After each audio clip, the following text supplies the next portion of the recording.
We're here today with our newest Arizona drag racing legend, Mr. Bernie Lacotta. Bernie's got people have known Bernie over the years. He's got a love for racing in general, but it really started being a drag racer and included a stint in Vietnam. I know, being the wheel stand king of South Vietnam with the tugs in the Air Force. But we're happy to have you here, Bernie. Thanks for joining us. It's my pleasure. So tell us, where did you first get? When was your first? You knew you loved cars. You had to be racing. 1959. Yeah, I was 12. I picked up a hot rod magazine because I had an ad for a model car, and in it was 12 pages of go-karts. And that started, and I ended up racing go-karts on a home-built go-kart. I was like 12. Raced with Joe Amalo when he was the day he turned 16 at the go-kart track, and that was pretty cool. So, how old were you about this time when you? 12, 13. Okay. Yeah. So you sat low. You raced go-karts. Then what? When did you get into? Well, in 1963, Pocono Drag Lodge opened up, and I saw my first fuel car there, and that was party was over. You remember who it was? Red Lang and the Dead End Kids. Red Lang and the Dead End Kids, yeah. right? Yeah, Okay. and he ran a 805 or something like that, and 40 years later, we're going faster with a single 4-barrel small block Chevy. When you moved on, you knew you're involved with it. So in high school, what was your high school? Did you? Car-wise, nothing really. I was I lived in a very crappy place actually. No, it was a fun place, but no cars in high school worth. I never really had a streetcar worth a crap. In your hometown? Oh, Jessup, Pennsylvania. And that's known for coal. And the lack of it now. Yeah. as such, in many cities in the eastern part of the U.S. When was your first? Tell them about your first race car. What's? Oh, well, it was my father's '61 Chevy station wagon, 6-cylinder automatic, old stock automatic. Yeah. Did you know you were racing it? Hell no. And this is before I moved out here. I moved out here in '78, and I didn't really have any serious race cars back then. Well, I did. I had a '70 Camaro that in '77 I won the heavy eliminator at the Super Stock Magazine Nationals, and that was it. It was a real good race, a real good payout for a garbage car, and it was fun. You had a lot of fun. So between that and moving to Arizona, you served our country in Vietnam. Yes.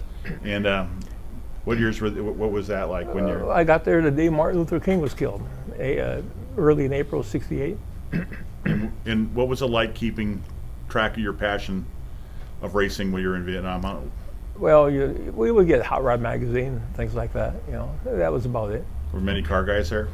Did you find each other? Enough. I had some really good friends. Yeah.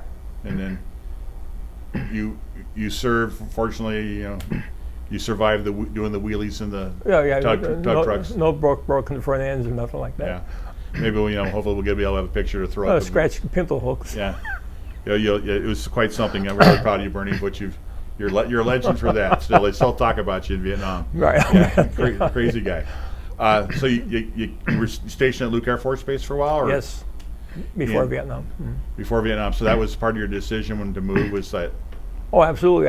When I got orders to come to Luke, I had no idea what Phoenix looked like. I imagined it looking like Dodge City on Gunsmoke. I really did.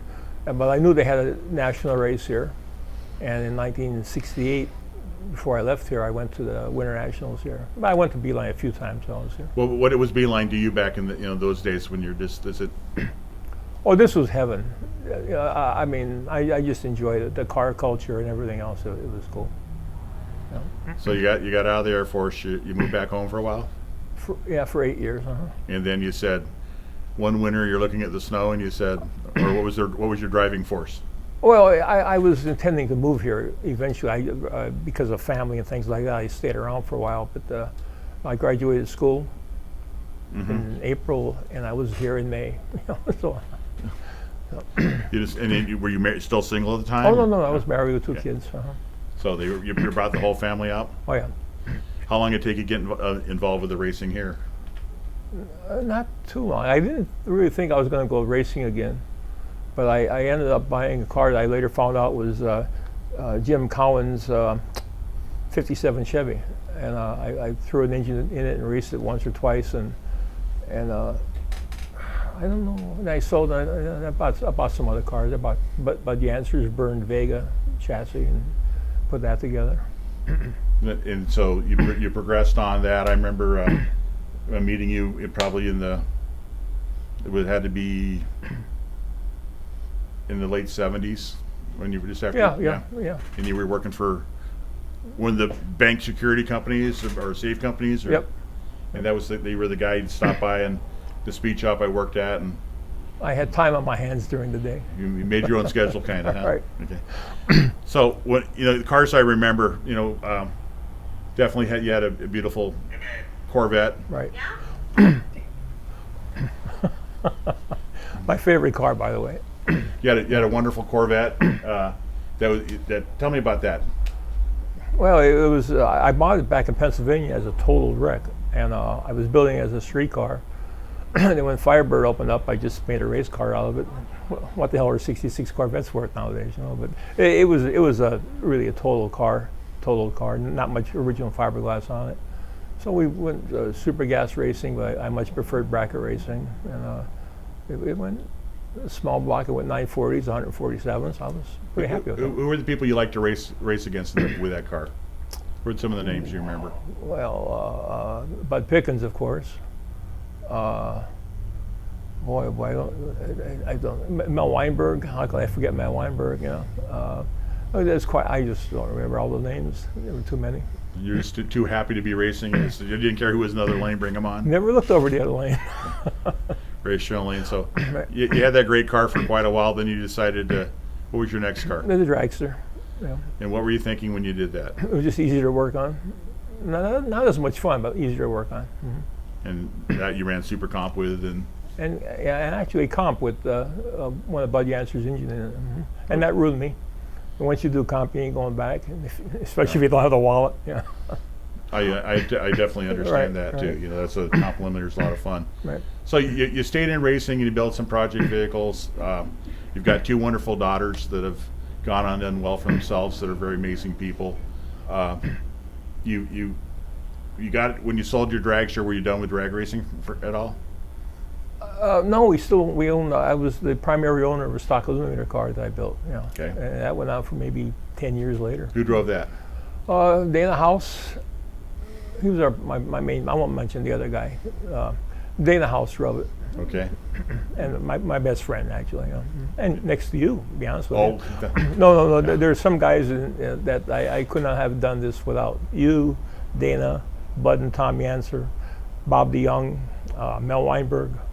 Without them, I'd still be sitting around the house, All legends. All absolutely. People that we, absolutely. Some, we have gone up past before we could interview them, but definitely people who would consider drag racing legends among that group.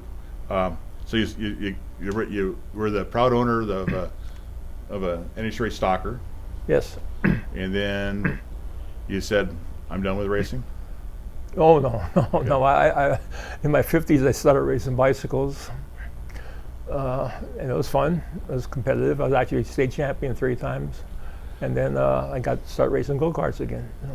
Well, you're kind of underplaying your bicycle stuff. You in your 50s you started racing, and all of a sudden, I remember seeing you go by me in my neighborhood one time, and I didn't recognize you because you lost so much weight, and you're like doing something that only people would think of, to do before they turn 50. Yeah. You did marathon bikes, or you did off cross country type stuff, or everything? Mountain bike, road bike, Okay. velodrome racing. So the velodrome racing, is that pretty intimidating? Explain what that is to people. Well, when you got a velodrome, it's about as steep as Bristol Raceway. It's like watching a NASCAR race, but instead of seeing spoilers, you're seeing guys' asses. But it's pretty. Well, I guess the idea is not to see too many of them. To let more of them see you. Right. Okay. And then of course the rest of the biking, and you did quite well with that. And one of your daughters actually went on to work for some of the bike companies and being very that's successful. her life. Yeah. Yeah. I still ride every morning. You're great examples, to everybody. You've had project cars. You've built. You've done cool projects. What are you working on now? It's been a 10-year project, building a home-built Super 7, a Lotus-based car. And it should get finished this year, but depends how many hernias I have this year. I thought you said that 2 years ago. I know. It depends on how many hernias I have this year. And then something else, you got involved with your original passion, reinvigorated it, and it's what you're involved with now, and it's pretty fantastic. You want to tell us how you got back into go-karting? Well, my neighbor just had one in his garage, and I didn't realize they were actually racing go-karts still. And it was a four-cycle, and which I like, and they were racing on dirt oval.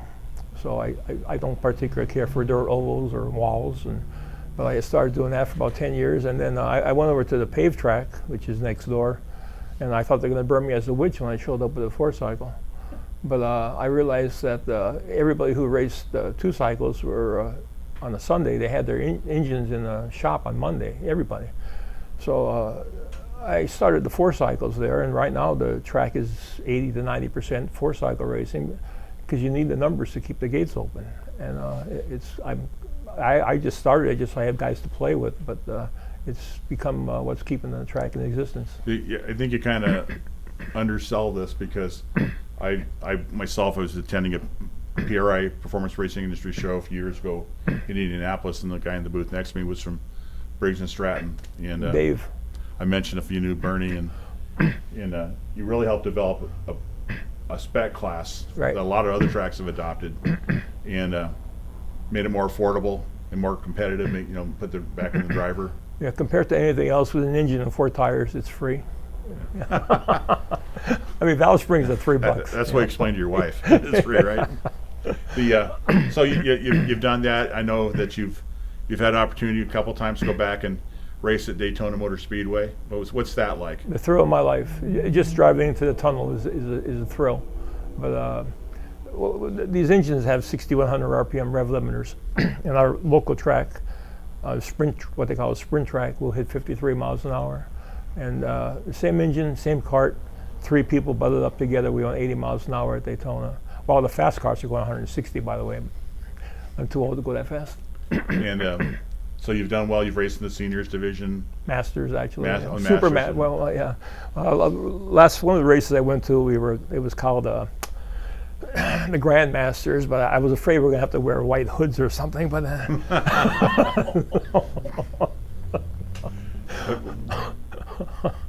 Bernie, we didn't. That's Bernie. I love you, Bernie. This is what I hope you. If you don't get that from Bernie, you're not getting the full Bernie.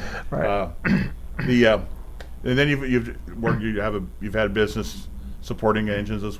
Yeah, I started because nobody else would sell four cycles because they weren't making money on them. But they've come around and they realize what it takes to keep the track open.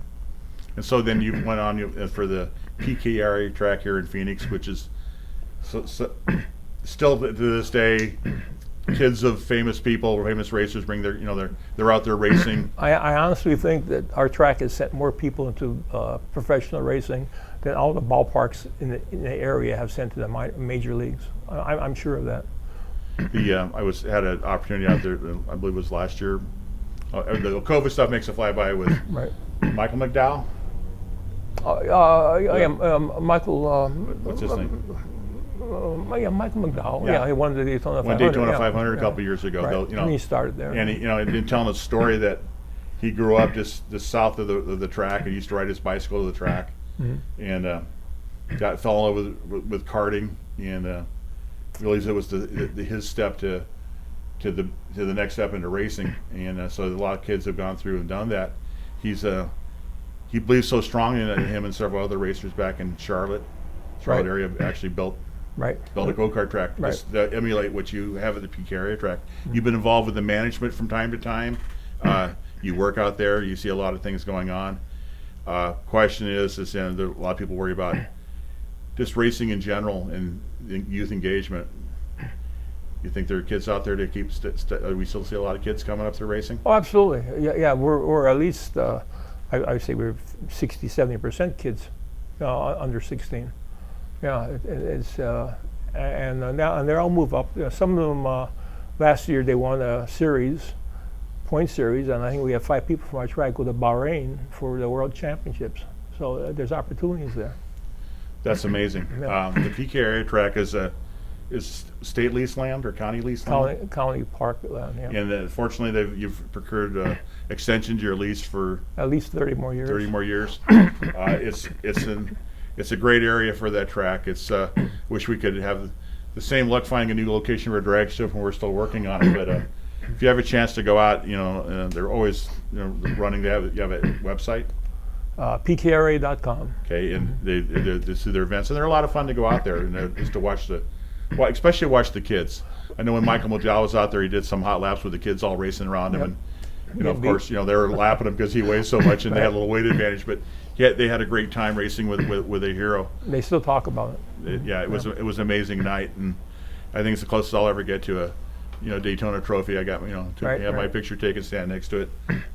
Our friend Bill Goosey took me out, made sure I saw that. We've covered a lot of stuff, Bernie. What do you want to be remembered most for about your passion for cars? Oh God, I nobody's gonna remember me. No, I'm just enjoy it. I like to spread it, the good parts about it, spread the disease. I tell everybody at the track that I'm here to spread this disease. A good social disease. Right. Mm-hmm. The anything your best memory? Is there anything that racing your best race your best race ever that you like to share with us? Well, probably I went to the bracket finals in Bakersfield in the early '90s, and they had a gambler race that night. And I think we went almost 10 rounds. I ended up winning that, and I was quite proud of that. Yeah. Couldn't race the next day because I burned everything up, but they paid me enough. It was worth your effort. Yep. What do you miss anything about the drag racing? The camaraderie. Yeah. Of course, whoever's left. I don't. I'll be honest with you. I'm not crazy about current drag racing. I just not the same. Electronics. I don't like electronics. It's because you're not doing it, Bernie. I know, but I wouldn't. It's not the same without you. Yeah. I really want to thank you for taking the time to be with us. I know that we kind of told him 2 days or 3 days before this, so we want him here, and he showed up.